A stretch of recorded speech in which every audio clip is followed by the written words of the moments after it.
bisa hadir di musola al-Ukhuwah ini untuk melaksanakan salah satu kewajiban umat muslim yang beriman, yaitu sholat subuh berjamaah, yang mudah-mudahan segala amal ibadah kita khususnya di bulan Ramadan ini diterima oleh Allah Subhanahu wa Ta'ala. Pada hari ini kita akan melaksanakan ibadah tahun yang ke-20 harinya.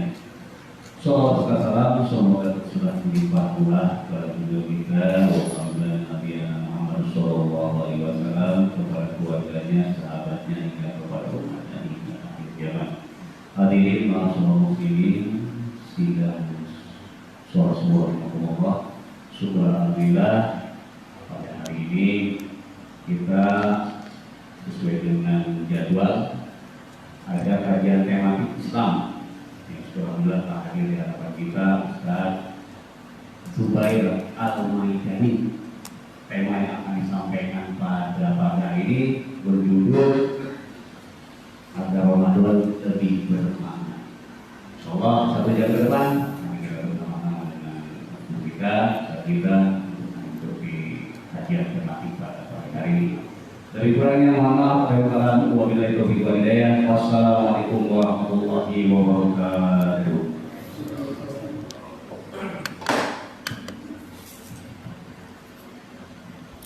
Bismillahirrahmanirrahim. Assalamualaikum warahmatullahi wabarakatuh. Alhamdulillahi rabbil alamin wal aqibatu lil muttaqin wala udwana illa 'alal zalimin. Wa sallallahu ala nabiyyina Muhammadin wa ala alihi wa ashabihi wat tabi'in wa man tabi'ahum bi ihsanin ila yaumiddin. Yaqulullahu azza wa jalla fi kitabihil karim, ya ayyuhalladzina amanu taqullaha haqqa tuqatih wa la tamutunna illa wa antum muslimun. Ya ayyuhan nasu taqu rabbakumul ladzi khalaqakum min nafsin wahidah wa khalaqa minha zawjaha wa batha minhuma rijalan katsiran wa nisaa'a wattaqullaha alladzi tasaaluna bihi wal arham innallaha kana 'alaikum raqiba. Ya ayyuhalladzina amanu taqullaha wa qulu qawlan sadida yuslih lakum a'malakum wa yaghfir lakum dzunubakum wa man yuti'illaha wa rasulahu faqad faza fawzan 'azima.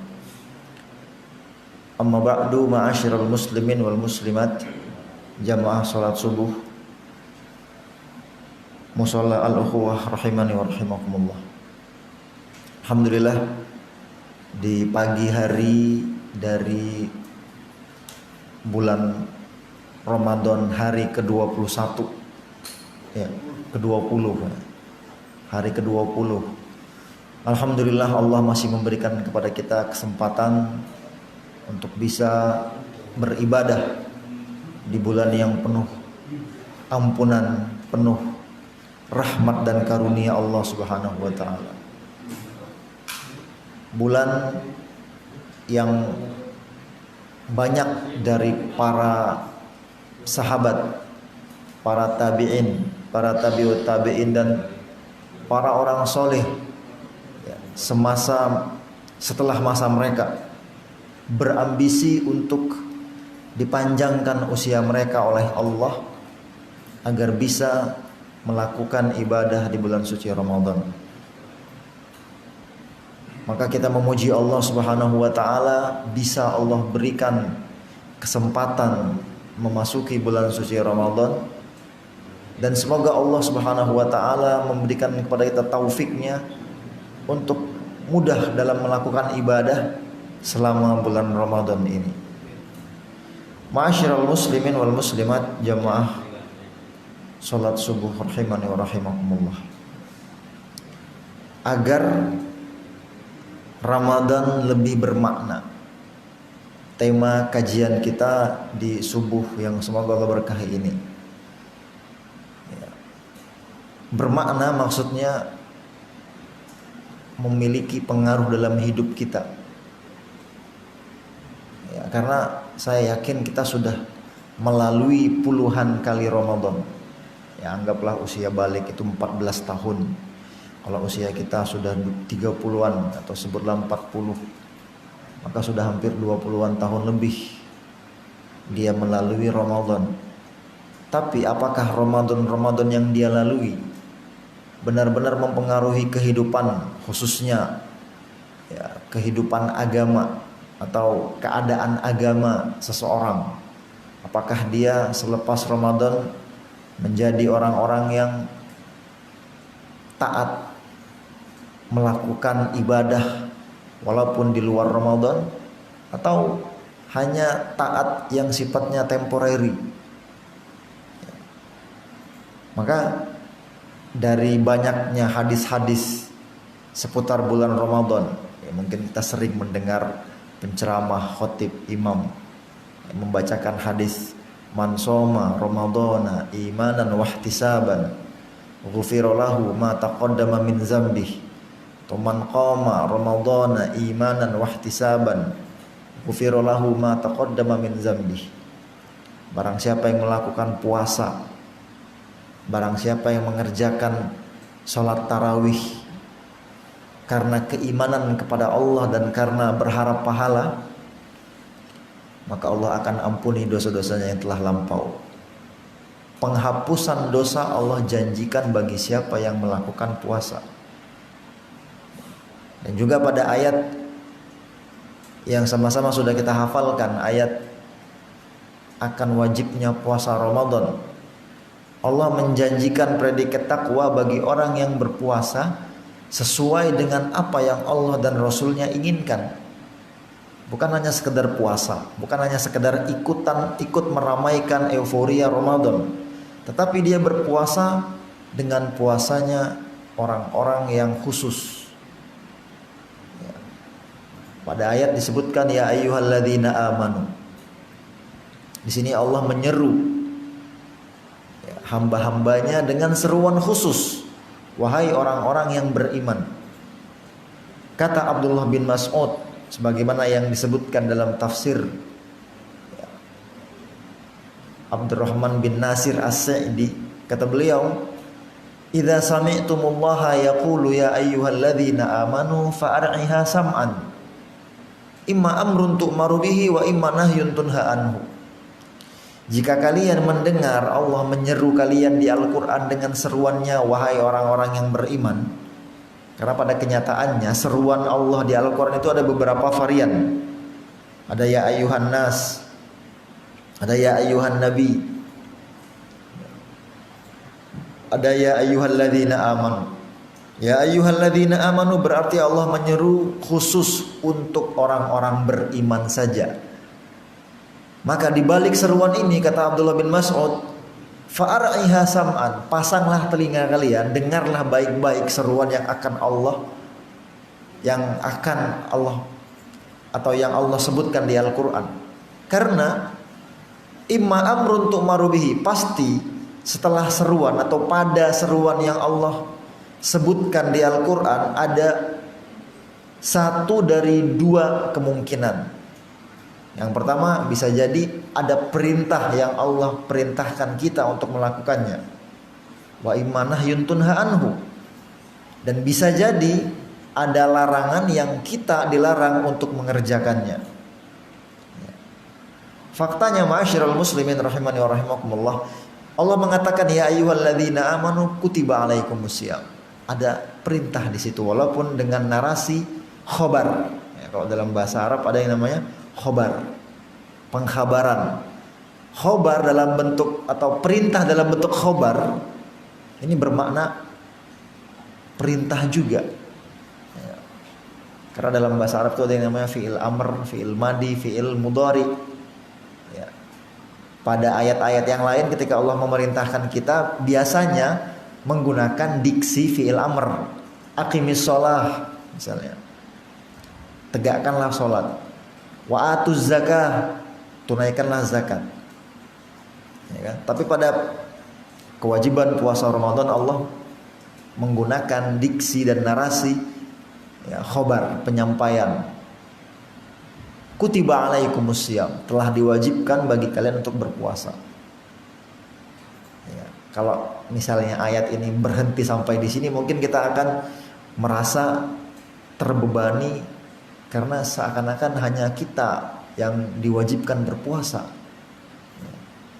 Namun lagi-lagi ada lanjutannya. Kewajiban yang Allah bebankan bagi kita umat Islam untuk melakukan puasa bukanlah satu-satunya kita umat yang bersendirian dalam mengerjakan puasa. Karena ternyata Allah pun mewajibkan umat sebelum kita berpuasa, kama kutiba 'alal ladzina min qablikum. Puasa di situ puasa yang Allah dan Rasulnya inginkan. Ya. Kenapa? Karena kalau sekedar puasa maka mustahil untuk mendapatkan predikat la'allakum tattaqun. Dan itu adalah buah dari puasa, menjadi orang-orang yang bertakwa. Orang-orang yang bertakwa adalah orang hamba-hamba khusus dari Allah Subhanahu wa taala. Tidak semua hamba ya, bertakwa. Sangat sedikit. Maka melalui kesempatan yang semoga Allah berkahi ini, bagaimana supaya Ramadan kita ini bermakna? Kita harus berilmu, kita harus belajar supaya kita tahu bahwa Ramadan bulan yang penuh dengan kemuliaan, dengan segala keutamaannya dalam berbagai ayat dan hadis. Maka tuntutan yang harus kita lakukan adalah kita harus banyak belajar, banyak mendengar hadis tentang keutamaan bulan suci Ramadan. Ya. Ma'asyiral muslimin wal muslimat rahimani wa rahimakumullah. Saya akan membacakan sebuah hadis yang semoga ini menjadi pemicu dan pemecut diri kita agar memaksimalkan ibadah di sisa akhir atau di sisa hari dari bulan Ramadan. Sudah berlalu lebih kurang 20 hari.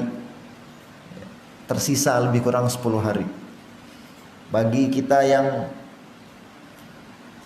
di awal Ramadan menargetkan, karena melihat banyak mendengar kajian-kajian motivasi Ramadan, akhirnya terbetik di hatinya untuk ikut menghatamkan Al-Quran minimal 1 kali selama Ramadan. Di awal-awal Ramadan dia sudah bertekad bulat, bahkan ditulis tuh di to-do listnya ya, di smartphone atau di manual ya, saya harus 1 kali khatam setidaknya 1 Ramadan ini, selama Ramadan ini. Tahun lalu dia nggak pernah khatam karena mendengar motivasi dari berbagai ustadz dan dari berbagai kesempatan, akhirnya dia tergerak. Namun ternyata pada realitanya ya, kalau memang kita targetkan 30 juz selama 30 hari, berarti perharinya 1 juz, kan gitu Pak. Nah, nanti malam kalau kita memiliki target yang sama, setidaknya kita sudah harus berada di juz 21 atau 20 OTW 21 setidaknya. Namun bagi barang siapa yang tertinggal, ya, ternyata ekspektasi dia yang dia targetkan tidak sesuai dengan apa yang terjadi, harapannya jauh, ya mungkin karena kelalaiannya dan sebagainya. Nah, maka ada sisa 10 hari, kejarlah ketertinggalan kita, jangan malah apatis. Jangan malah, ya saya dah telat, saya lihat bacaan saya baru juz 6, baru juz 7. Jangan malah pasrah membiarkan ketertinggalan, padahal masih ada sisa 10 hari lebih kurang yang justru bonus besar-besaran dari Allah, ya, ampunan, maghfirah dan keutamaan yang melebihi 1000 bulan itu ada di 10 akhir di bulan Ramadan. Maka jangan sampai setan, bisikan-bisikan jin itu menggerogoti telinga dan jiwa kita sehingga kita ya terikut, ya sudahlah saya baru juz 7, gimana, nggak mungkin saya kejar ketertinggalan saya. Juz 7 ke juz 21 lebih kurang ada berapa juz Pak? Ada 14 juz ya, benar ya? Ya 14 juz lebih kurang.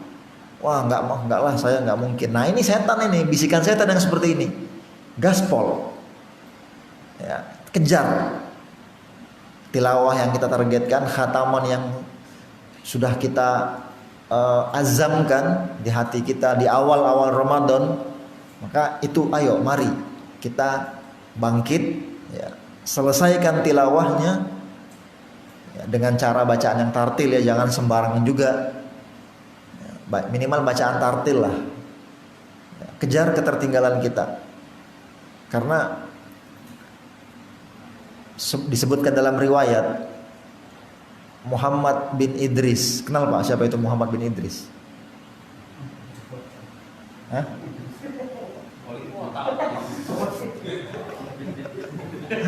Ya ini ya orientasinya ya. Siapa yang kenal Muhammad bin Idris? Imam Syafi'i. Ahsantum. Kalau disebut Imam Syafi'i tahu ya, tapi kalau disebutkan nama aslinya mendadak ya. Taunya tetangga, itu nama tetangga Pak gitu. Wali kota. Muhammad bin Idris Asy-Syafi'i.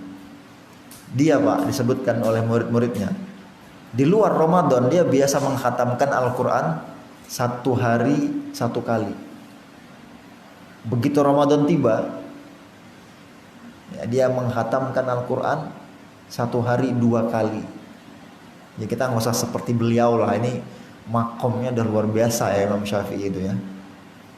Padahal waktu yang dia miliki sama seperti yang kita miliki, 1 kali 24 jam juga. Imam Syafi'i bukan 1 kali 50 Pak. Waktunya sama. Apa yang dilalui oleh para imam terdahulu dengan apa yang kita lalui di zaman sekarang, durasi hari dan malam itu sama, 24 jam. Tapi kenapa mereka bisa melakukan sesuatu yang saya rasa mustahil dilakukan oleh orang zaman sekarang? Khataman Al-Quran sehari 2 kali. Kapan dia baca kalau begitu? Dia membacanya di dalam sholatnya, baik sholat wajib maupun sholat sunnah, dan di luar sholatnya. Keberkahan waktu yang luar biasa. Nah kita jangan kan Imam Syafi'i dia kan imam ini ini ciri-ciri apatis nih. Tapi juga jangan kepedean. Wah saya bisa kok 3 kali. Nah ini terlalu kepedean, terlalu halu Pak ya. Tapi kalau memang bisa, saya angkat tangan misalnya seperti itu. Ya, maksud saya apa? Kita berkaca melihat betapa semangat ambisinya para orang-orang soleh dengan berbagai ritual ibadah yang mereka lakukan di luar Ramadan, dan di bulan Ramadan mereka lebih maksimal lagi.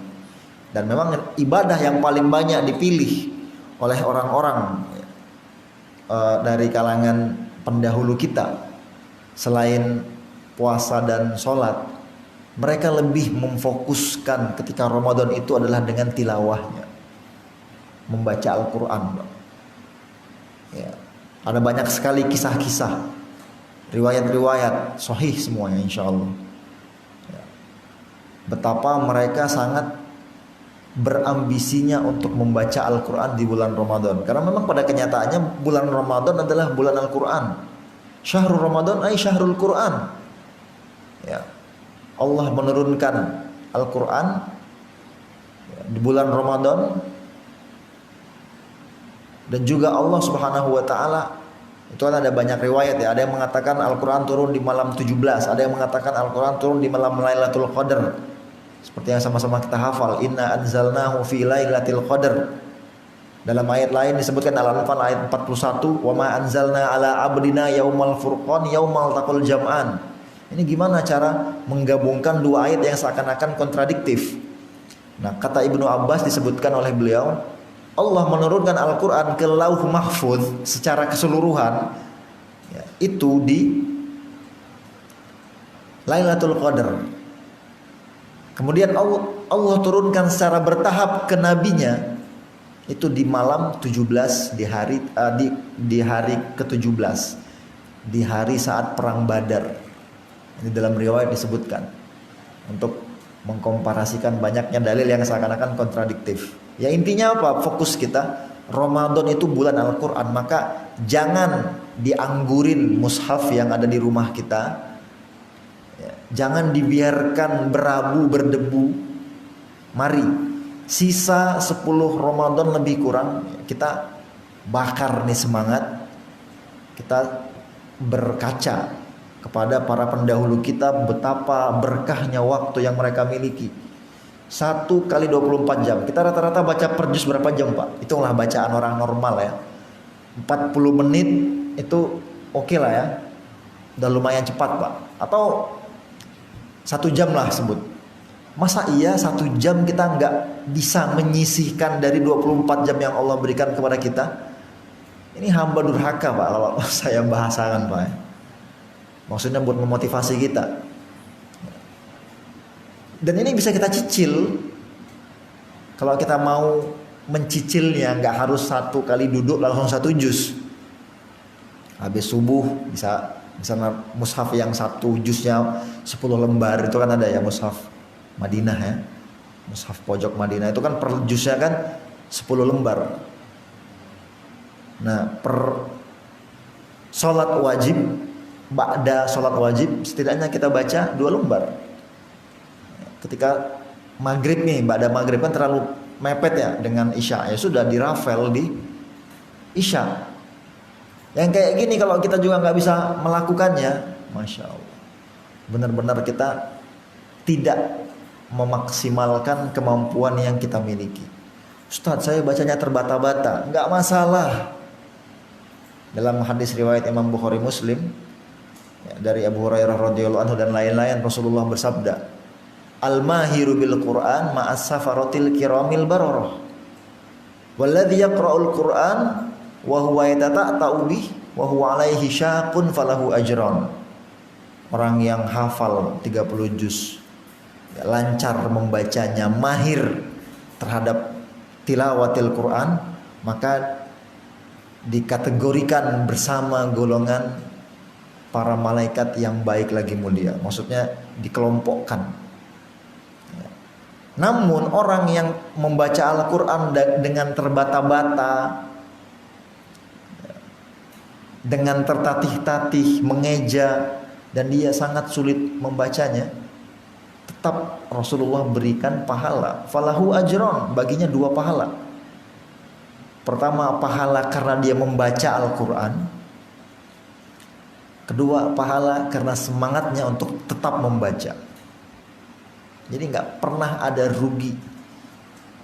Nah, permasalahannya kenapa kok banyak orang lalai? Kenapa kok banyak orang tidak memaksimalkan ini? Ya karena ganjaran dari Rasul atau dari Allah Subhanahu wa taala ini sifatnya gaib, Pak. Benar nggak, Pak? Sifatnya gaib. Karena pada kenyataannya dalam hadis lain, ya Rasulullah bersabda, Man qara'a harfan min kitabillah falahu hasanatun wal hasanatu bi asyri amsalihha. La aqulu alif lam mim harfun walakin alifun harfun wal lamu harfun wal mimu harfun. Barang siapa yang membaca satu apa? 1 juz atau 1 surat, 1 huruf dari Al-Qur'an, maka baginya 1 kebaikan. Dan 1 kebaikan tersebut akan dilipat gandakan 10 kali kebaikan. 10 kali pahala. Kata Nabi SAW di hadis yang sama, aku tidak katakan alif lam mim itu 1 huruf, melainkan alif 1 huruf, lam 1 huruf, mim 1 huruf. Berarti ada 3 huruf kali 10, 30. Ya. Bagaimana kalau kita membaca 1 kali duduk 2 lembar? Antum kali kala kalkulator yang antum punya itu akan keluar huruf E, Pak. Nominal nolnya nggak cukup. Nah ini semua bentuknya gaib. Coba Allah sebutkan dengan cash, wah, ya kan? Kayaknya 1 hari 3 kali khatam kita ya. Nah ini tantangan, ini ujian keimanan ketika banyak sekali ganjaran pahala yang Allah janjikan itu Allah simpan dalam tanda kutip gaib, ya, tidak nyata langsung. Tidak langsung ya, tidak relate dengan apa yang kita lakukan. Walaupun beberapa ibadah ya kalau kita kuat keikhlasannya itu langsung Allah berikan, langsung Allah ijabahi misalnya. Nah ini tantangan kita, dan kita perlu diingatkan supaya jiwa yang tadinya loyo, semangat yang tadinya tidur, ini kembali setidaknya tegak dan berdiri serta mengejar ketertinggalan tilawahnya. Nah ini ibadah nih, saya tekankan sekali lagi, ibadah yang paling banyak dipilih oleh orang-orang sebelum kita adalah tilawatil Quran. Bahkan ulama-ulama yang masih hidup sekarang pun ketika Ramadan tiba, mereka yang biasanya ada dars, ada kajian, mereka sengaja liburkan dan mereka fokuskan untuk tilawatil Quran. Ya. Ustaz, saya capek kalau baca Al-Quran udah berjam-jam. Ya silahkan dialihkan membaca tafsirnya. Nah, kalau ada yang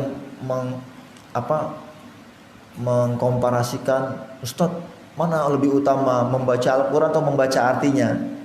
Ya, Anda khatamin dulu Al-Quran baru Anda ke arti, ke terjemahan atau ke tafsirannya. Biar enggak, karena ini debat ini enggak selesai-selesai, Pak.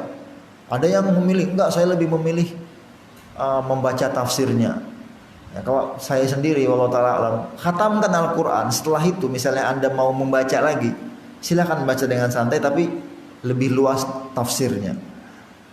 Setidaknya 1 kali khatam. Insya Allah bisa, Pak ya? Bisa, insya Allah bisa. Saya yakin bapak-bapak di sini nih, masya Allah.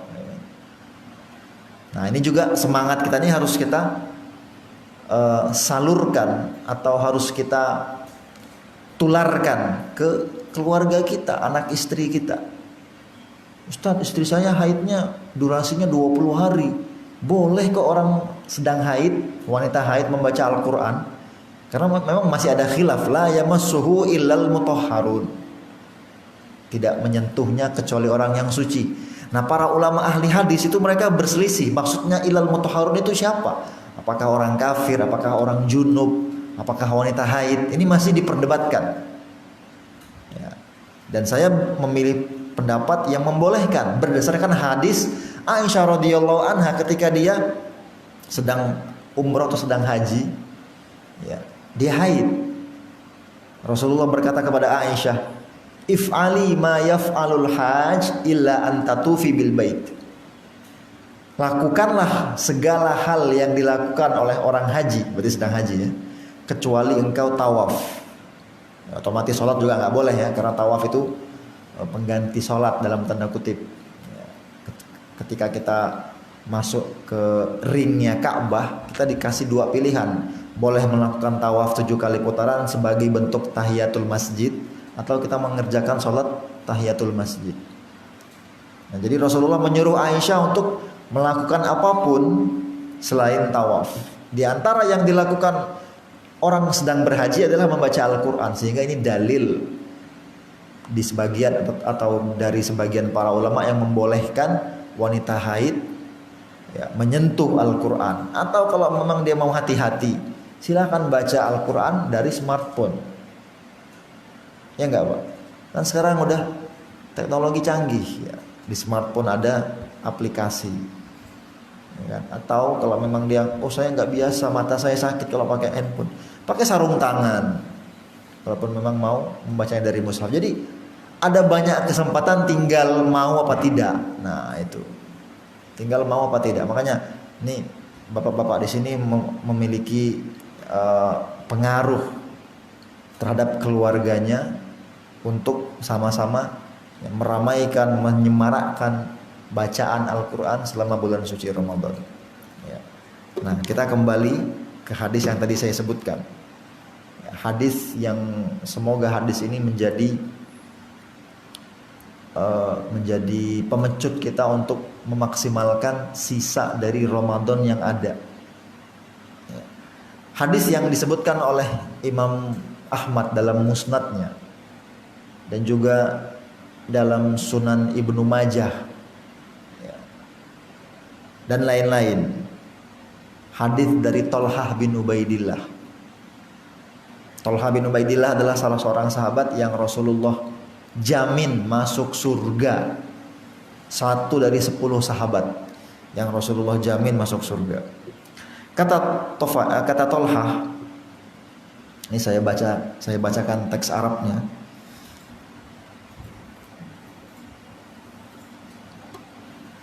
anna rajulaini min baliyin qadima ala Rasulillah sallallahu alaihi wasallam, bahwa ada dua orang lelaki saudara, ada dua saudara yang berasal dari desa namanya Baliyi, datang menghampiri Nabi sallallahu alaihi wasallam, bersimpuh di hadapan Nabi untuk masuk Islam. Makana islamuhuma jami'an, mereka datang dengan pakaian yang cukup lusuh mendatangi Nabi untuk masuk Islam. Ya. Kata Tolha, fakana ahaduhuma ashadda ijtihadan minal akhar. Maka masuk Islamlah dua orang saudara ini. Kita sebut saja namanya si A dan si B, biar mempermudah supaya nggak ketuker. Ya, si A dan si B. Ya. Ketika sudah berislam, keduanya sudah masuk Islam, si A orang atau sosok yang sangat berambisi mengikuti setiap pertempuran yang ada. Ya, dia sangat berambisi untuk mendapatkan syahid fisabilillah. Fakana ahaduhuma ashadda ijtihadan minal akhar. Ya, si A orang yang sangat berambisi. Setiap ada pertempuran dia pasti ikut serta, sangat semangat. Dan ini tidak dimiliki si B. Si B gak begitu semangat, gak begitu berambisi seperti si A. Hingga akhirnya faghazal mujtahidu minhuma fastushhida. Hingga akhirnya si A pun mendapatkan apa yang dia impikan. Dia akhirnya wafat di medan perang dan mendapatkan gelar syahid fisabilillah. Ya. Summa makathal akhar. Si B belum wafat. Ya. Si B belum wafat. Hanya saja Allah memberikan si B ini usia setahun lebih panjang dibanding si B, si A. Ya, kalau si A wafatnya tahun 99, nah si B diberi kesempatan 1 tahun lebih panjang usianya oleh Allah Subhanahu wa taala. Udah pernah dengar di sini, Pak? Kalau udah saya ganti. Belum ya, ini memang jarang disebutkan. Ya, akan saya lanjutkan. Baik. Si B diberikan usia lebih panjang setahun, kemudian dia wafat. Kemudian dia wafat. Maka Tolha bin Ubaidillah bermimpi di suatu malam. Ya. Kata beliau, tiba-tiba idan ana bihima, tiba-tiba aku berada di tengah dua orang saudara ini. Ya. Aku tiba-tiba berada di tengah-tengah mereka. Kami bertiga, kata Tolha. Fa kharaja kharijun minal jannah. Maka tiba-tiba ada yang keluar dari surga, sebut saja malaikat lah ya. Kemudian si malaikat ini memanggil, fa'adina lilladzi istushhida, fa'adina lilladzi tuwfiyal akhar. Si malaikat ini memanggil si B untuk lebih dahulu memasuki surga. Ya. Gak lama kemudian summa kharaja fa'adina lilladzi istushhida. Kemudian si malaikat ini keluar lagi dan memanggil si A. Ingat ya, si A orang yang syahid, si B tidak. Tapi yang pertama kali masuk surga kok malah si B. Nah, di sini ada keunikan, ada keanehan dalam mimpi Tolha. Kemudian malaikat ini memanggil si A yang syahid setelah sebelumnya si B sudah masuk surga mendahului si A. Kemudian dia keluar lagi kembali dan berkata kepadaku, kata Tolha, irji fa innaka lam ya'ni laka ba'du. Wahai fulan, kembalilah karena waktumu belum tiba. Kata malaikat kepada Tolha. Ya. Kemudian akhirnya Tolha pun bangun dari mimpinya di pagi hari. Fa asbaha Tolhatu yuhadditsu bihin nas, dan dia menceritakan kepada setiap orang mimpi yang dia alami tadi malam. Ada keanehan mimpi aku. Ya. Dia ceritakan kepada manusia. Fa'ajibu. Maka orang-orang yang mendengar mimpi Tolha ini merasa heran, seperti kita, keheranan. Kok bisa si A yang notabene semangat berkontribusi dalam peperangan-peperangan yang ada, bahkan dia wafat dalam medan tempur, kok justru malah si B yang tidak seambisi si A dalam berperangnya.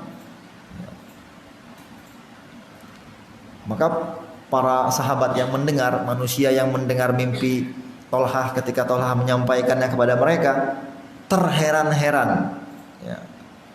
Hingga akhirnya mimpi ini pun sampai di telinga Nabi Shallallahu Alaihi Wasallam. Ya.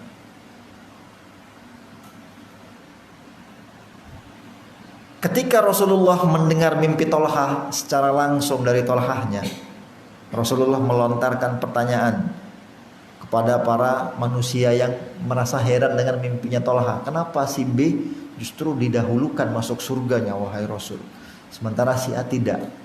Walaupun endingnya dua-duanya masuk surga, tapi di situ ada jarak. Ya, padahal ini orang masya Allah rajin. Kalau ada pengumuman kita akan melakukan ekspedisi pertempuran misalnya, dia orang yang paling dahulu turut serta. Kemudian kata Rasul atau Rasulullah berkata kepada manusia yang saat itu menceritakan mimpi Tolha kepada Rasul, ya Rasulullah, hadza kana ashaddar rajulaini jitihadan tsumma istushhida wa dakhala hadzal akharul jannah qablahu.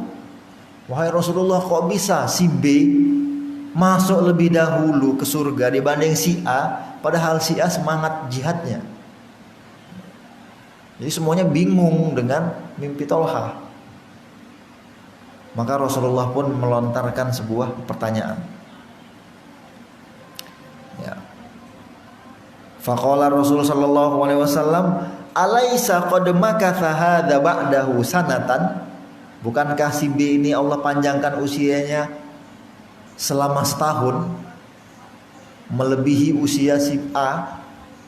Naam, kata mereka, atau bala, benar wahai Rasul, si B usianya setahun lebih panjang dibanding si A. Ya. Qala wa adraka Ramadan fasoma wa shalla kadza wa kadza min sajadatin fi sanati qalu bala. Ya.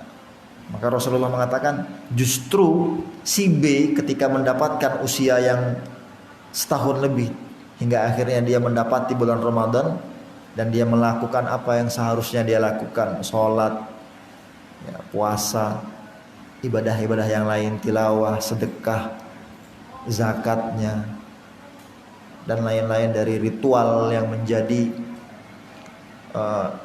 yang meramaikan, ya, ibadah selama bulan Ramadan.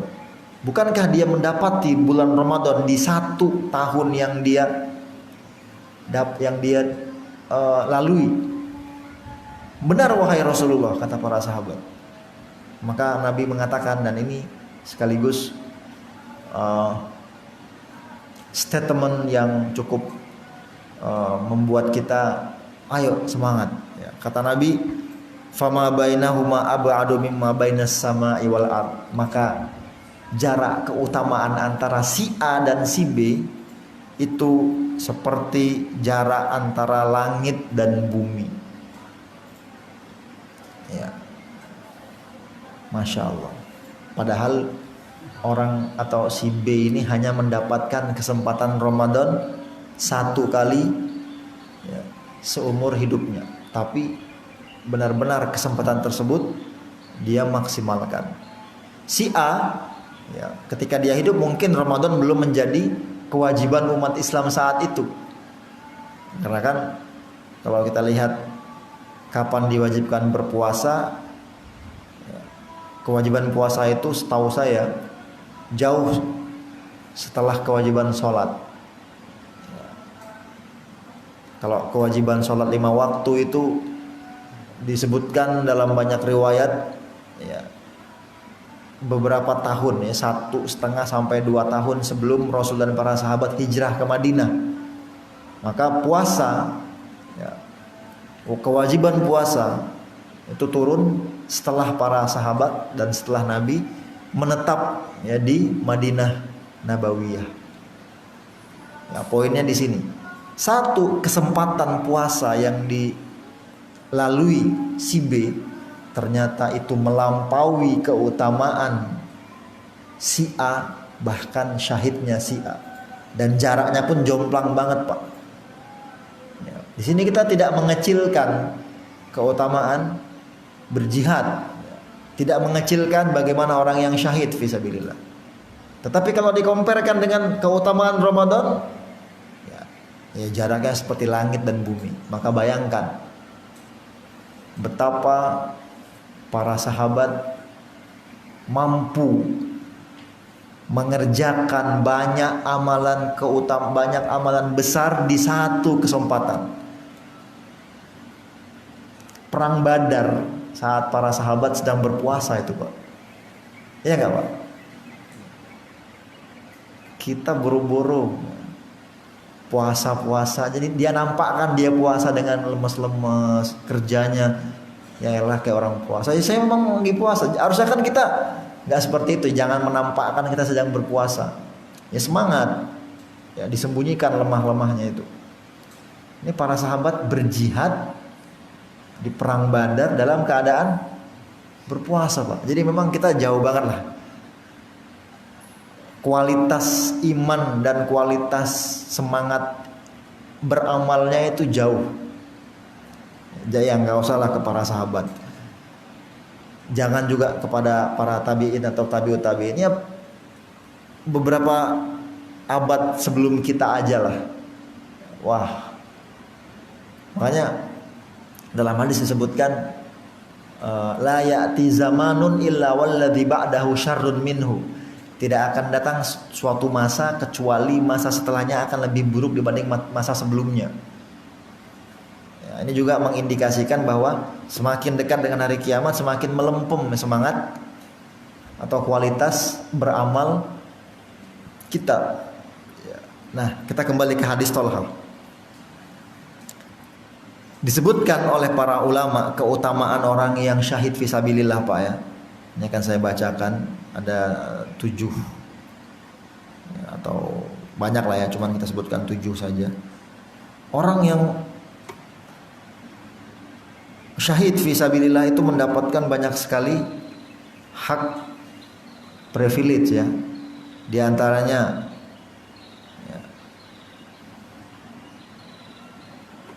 Allah mengampuni dosanya ketika pertama kali darah menetes dari badannya, dari tubuhnya. Ampunan itu langsung Allah berikan bagi para mujahid. Dia dapat melihat tempat duduknya kelak di surga dan dijauhkan dari azab kubur. Orang yang syahid fisabilillah mendapatkan jaminan keamanan ketika hari kiamat, hari kebangkitan. Bahkan di kepalanya akan dipakaikan mahkota kehormatan yang berhias logam mulia, batu rubi. Yang para ahli batu yang dulu suka gosok-gosok tanpa sadar, sekarang sudah hampir terlupakan ya. Ini rubi, ini kasta yang cukup tinggi dalam dunia perbatuan, Pak. Ya. Bahkan dia mampu memberikan syafaat kepada 70 orang kerabatnya, 70 orang saudaranya. Ya, selama tidak melakukan kesyirikan. Ada banyak lagi sisa keutamaan orang yang mati di medan tempur. Tapi keutamaan bulan Ramadan itu ternyata melebihi keutamaan yang dimiliki orang syahid. Apalagi kalau kita mendapatkan atau beribadah bertepatan dengan malam Lailatul Qadar. Dan itu ada di 10 hari terakhir, 10 hari ganjil atau 10 malam ganjil ya, dari 10 malam terakhir di bulan Ramadan ya. Lailatul Qadri khairun min alfi syahr. Lailatul Qadar itu lebih baik keutamaannya dibanding 1000 bulan. 1000 bulan kalau kita konversikan ke tahun, berapa tahun, Pak? Hah? 80-an ya, sampai 80-an, bukan 70.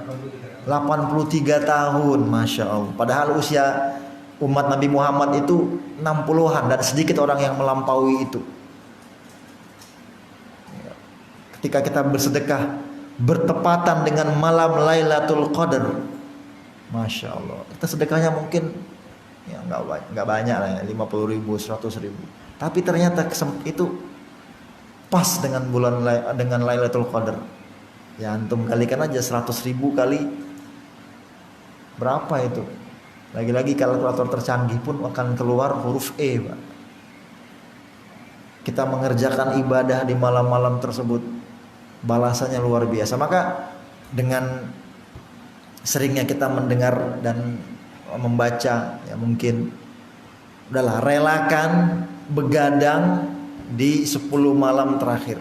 Toh juga ini kesempatan langka, ya kan? Saya mau begadang di setiap malam-malam ganjil, atau yang lebih mantap lagi kan saya mau begadang di setiap malam, atau apa, itikaf ya. Nah, itikaf. Di sini ada itikaf? Belum pernah ngadain. Karena biasanya itikaf itu setahu saya itu di Masjid Jami, Pak, masjid yang ada sholat Jumatnya. Ya kan? Ini kan masih statusnya masih musola, Pak. OTW masjid kan? Ada kemungkinan nggak? Insya Allah lah ya. Insya Allah. Ini udah dibangun juga ya. Insya Allah. Ada banyak sekali varian ibadah yang bisa kita lakukan di 10 hari terakhir. Rasulullah dan bahkan para istri-istri Nabi ikut beriktikaf. Ya, iktikaf ini effortnya luar biasa, Pak. Benar-benar kita memutus dalam tanda kutip hubungan dengan dunia luar ya. Maksudnya enggak meminimalisir hubungan kita, interaksi kita dengan orang-orang yang ada. Fokus beriktikaf, berdiam diri. Jangan dia iktikaf tapi handphonenya dia main terus dari pagi sampai pagi, nggak bisa lepas handphonenya dari tangannya. Ya, dia klaim ini iktikaf. Ya, Anda iktikaf bil jawal, iktikaf handphone. Handphone silakan lihat sekali-kali kalau memang ada urgen masalah keluarga dan sebagainya. Sisanya iktikaf.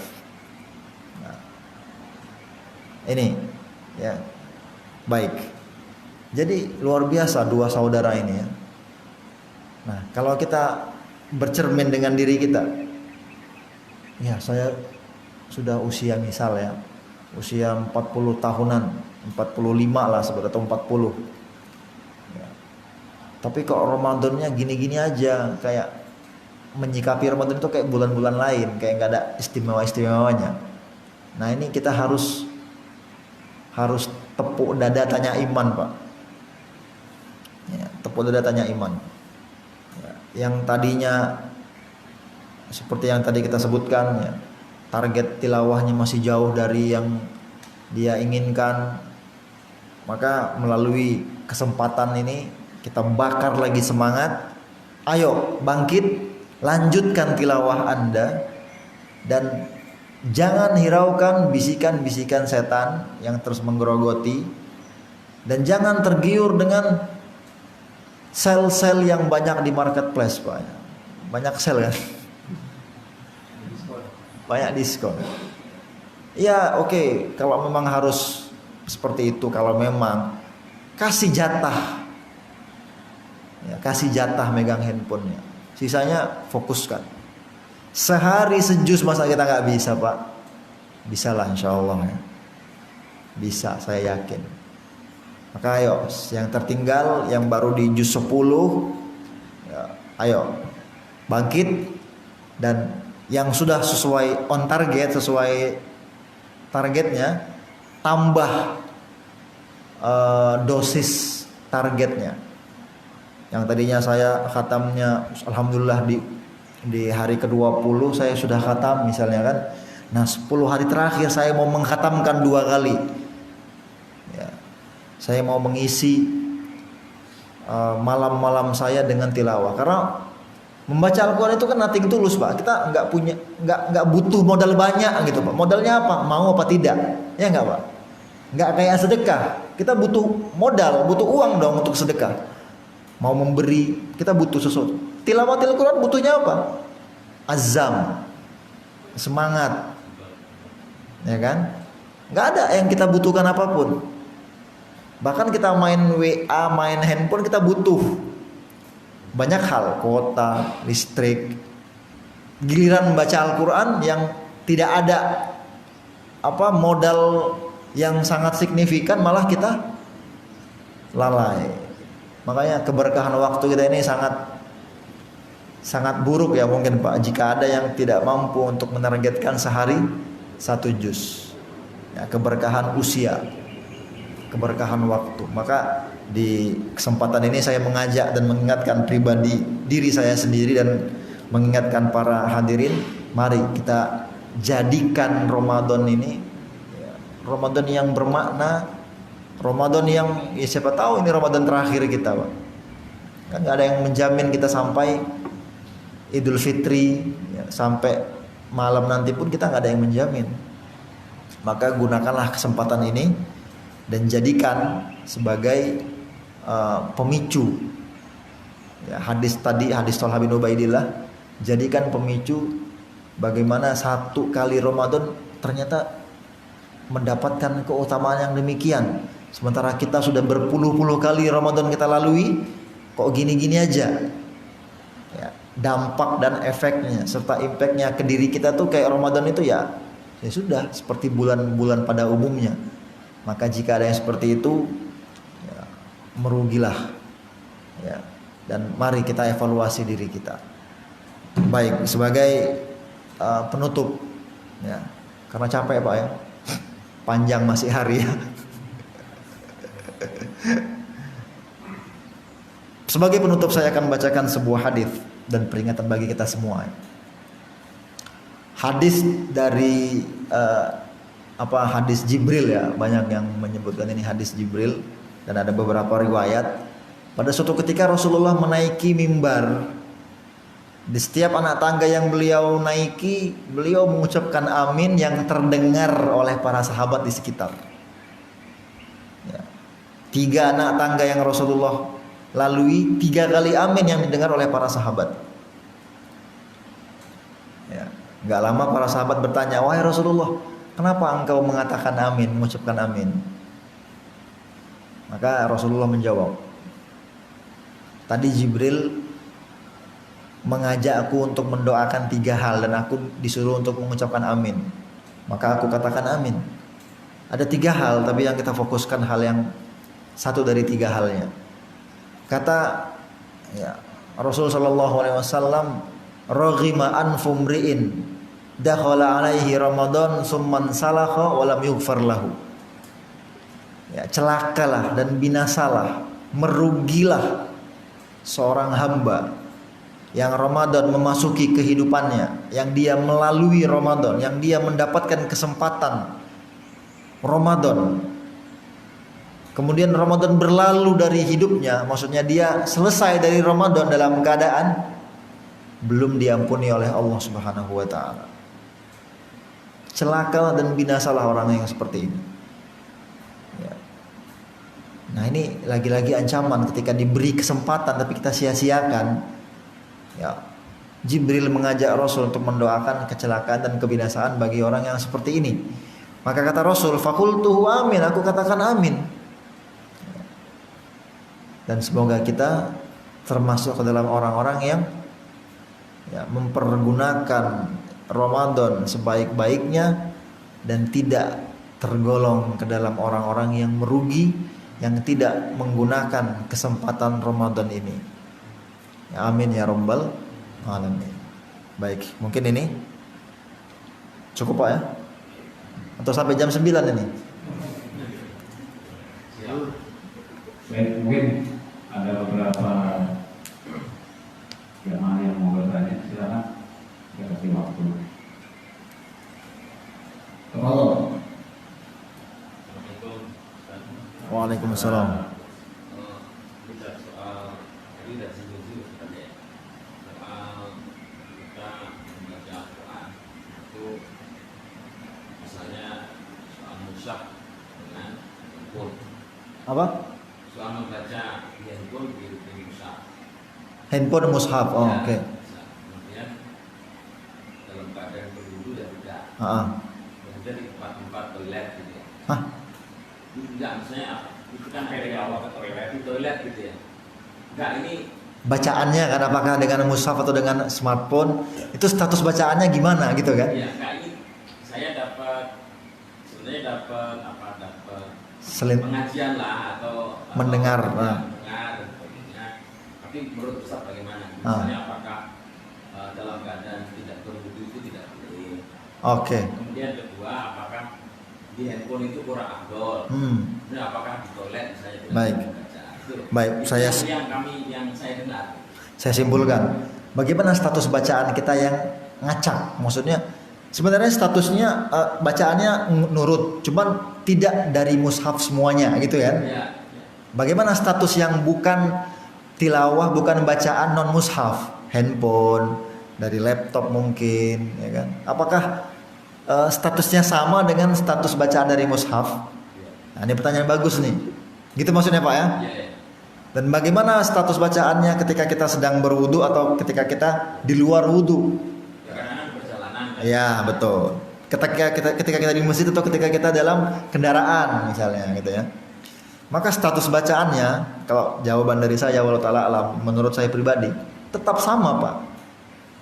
Ya, tetap. Walaupun kita tidak menggunakan mushaf yang biasa kita pakai, misalnya di rumah kita ada mushaf khusus, ketika kita pergi kita pakainya handphone. Ya, yang penting kita melanjutkan bacaan dari sebelumnya, maka itu adalah sambungan dari bacaan sebelumnya dan statusnya sah, sama nilai hukumnya ya, nilai bacaannya seperti itu Pak. Bahkan ketika kita membacanya dalam keadaan berwudu atau dalam keadaan tidak berwudu juga insya Allah sama dengan dalil yang tadi saya bawakan. Apakah orang yang berwudu itu boleh untuk membaca mushaf? Kalau membaca ya boleh, kalau menyentuh, nah di sini ada khilafnya. Kalau orang membaca mushaf dalam keadaan tidak berwudu boleh, kan dia membaca dari hafalan misalnya, membaca Quran maksud saya ya. Kita nggak usah menyentuh mushaf, tapi kita membaca Al-Quran dari hafalan kita. Walaupun kita tidak berwudu maka boleh.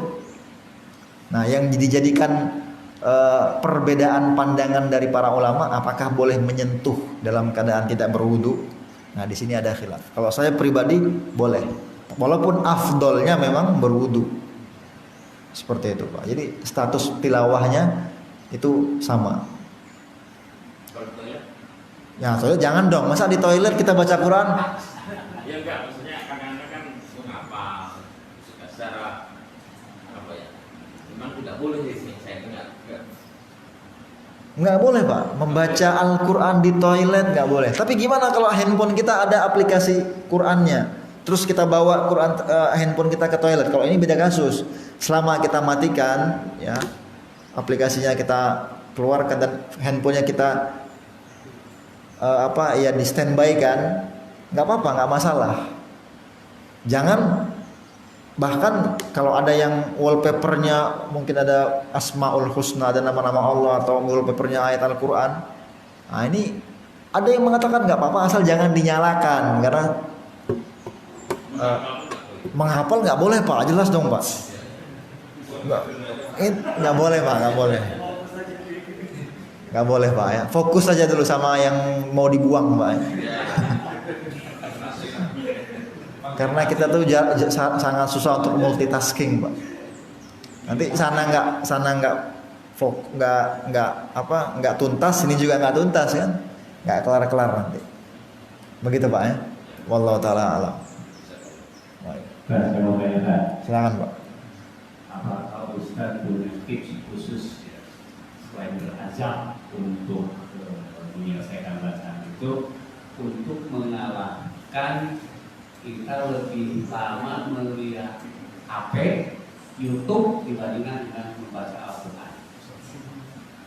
Terus terang aja ya, saya kalau di rumah itu lihat YouTube itu 1 jam 2 jam bisa kuat, apalagi horor, tapi kalau pas kita ngaji baru 5 menit, 10 menit udah harus kita tutup. Nah, ini penting buat kita. Kalau Pak Purwo sih, wah, Pak Purwo itu nggak tergoda. Berarti itu aja nggak mau. Saya pengen 21. Setelah saya itu dia mau terus, nggak mau dia. Ditanya malu kemana, nggak jawab. ngaji katanya. Maksud saya ini penting kan, karena selain berazam, saya lihat teman-teman saya gitu jamaah di sini setelah sholat asar itu ngaji. Saya sedih gitu, kok saya enggak, malah ngobrol gitu kan.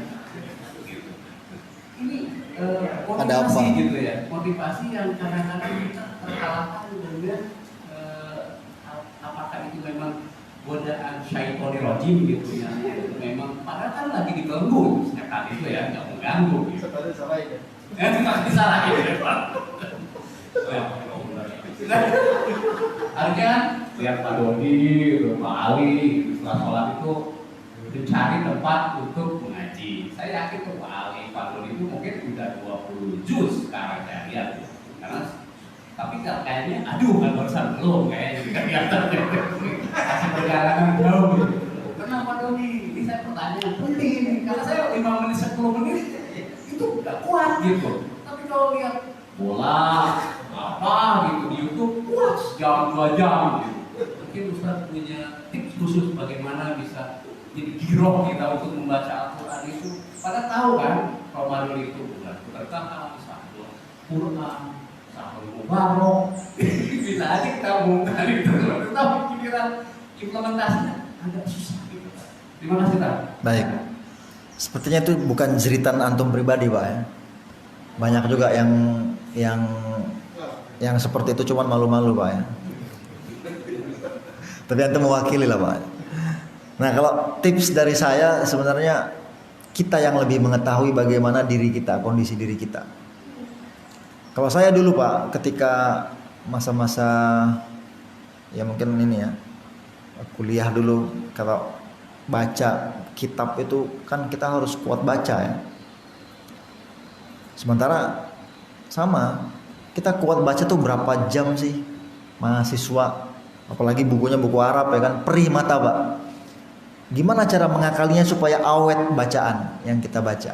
Kalau saya dulu, motivasi saya makan sesuatu yang pedas. Jadi melek mata itu. Enggak, ini kan jangan langsung dipraktekkan beli keripik pedas. Saya dengar fatwa Ustadz, nah ini saya lepas diri kalau kayak gini.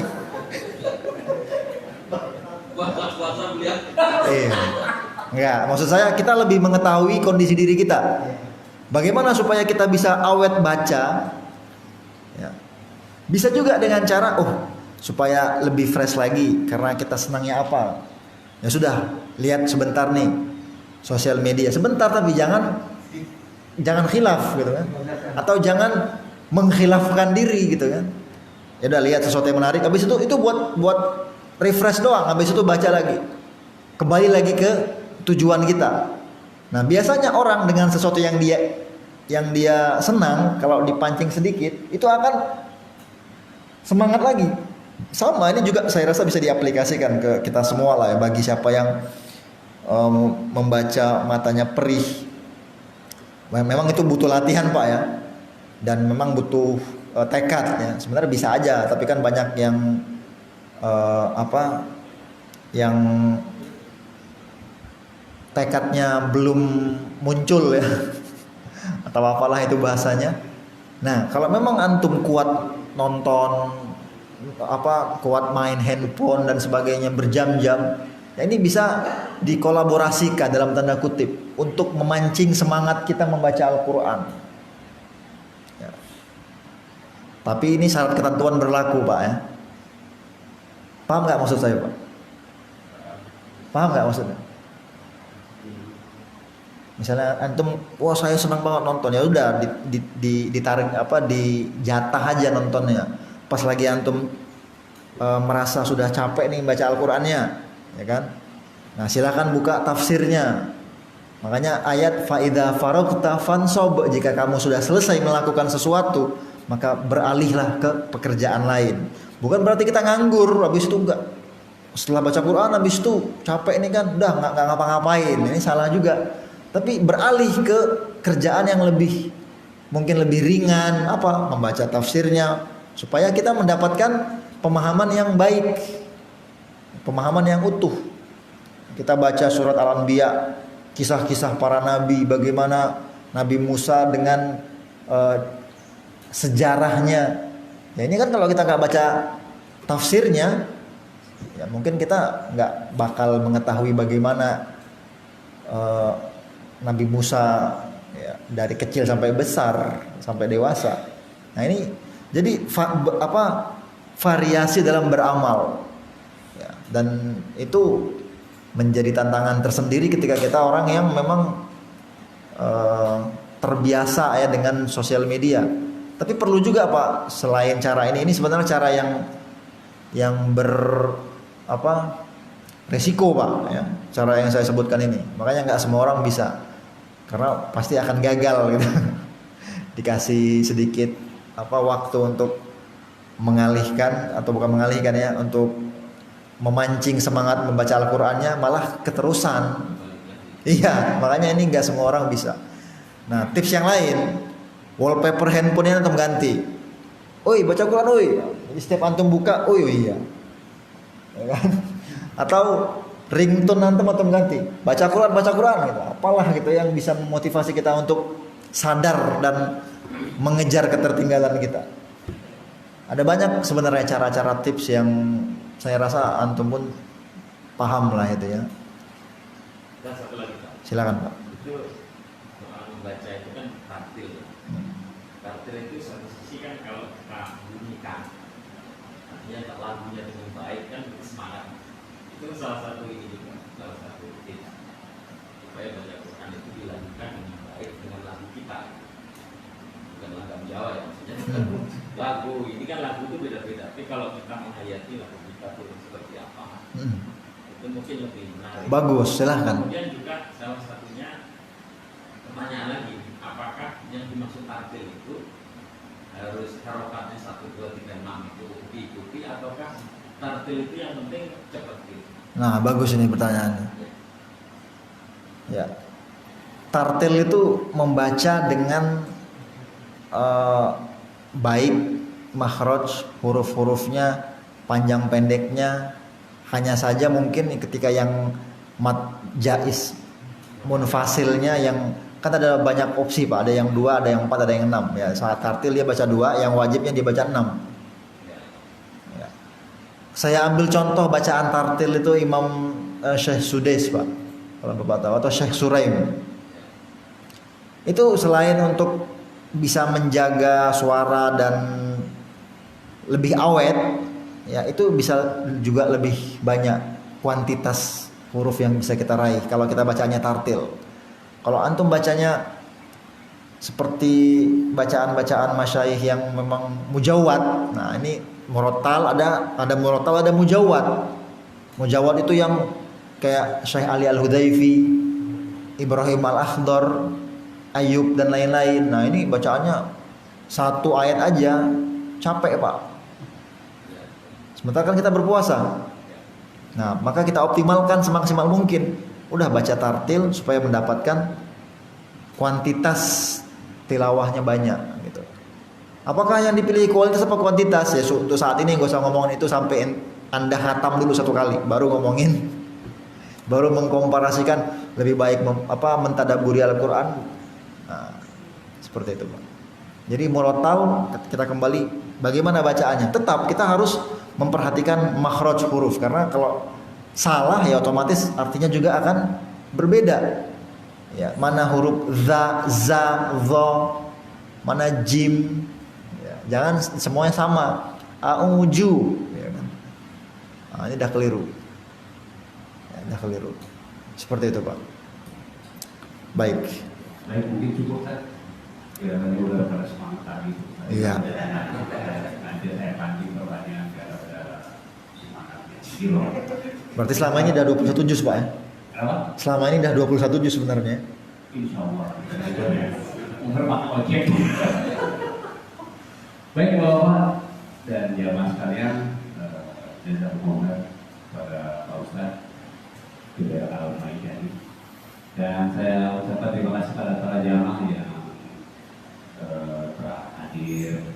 Ya, mudah-mudahan kita hadir di majelis taklim ini menjadikan malaikat juga datang mendoakan mudah-mudahan hadir kita di Allah Subhanahu wa taala dan diberikan kesehatan, usaha rezeki, umur yang barokah, dan keluarga yang sehat, yang soleh-solehan juga namanya, keluarga yang harmonis. Terima kasih. Lebih kurangnya mohon maaf. Mari kita tutup dengan doa kafaratul majlis. Subhanallahumma wa bihamdihi, asyhadu an la ilaha illa anta, astaghfiruka wa atubu ilaik. Akhirul kalam wa billahi taufiq wal hidayah. Assalamualaikum warahmatullahi wabarakatuh. Waalaikumsalam.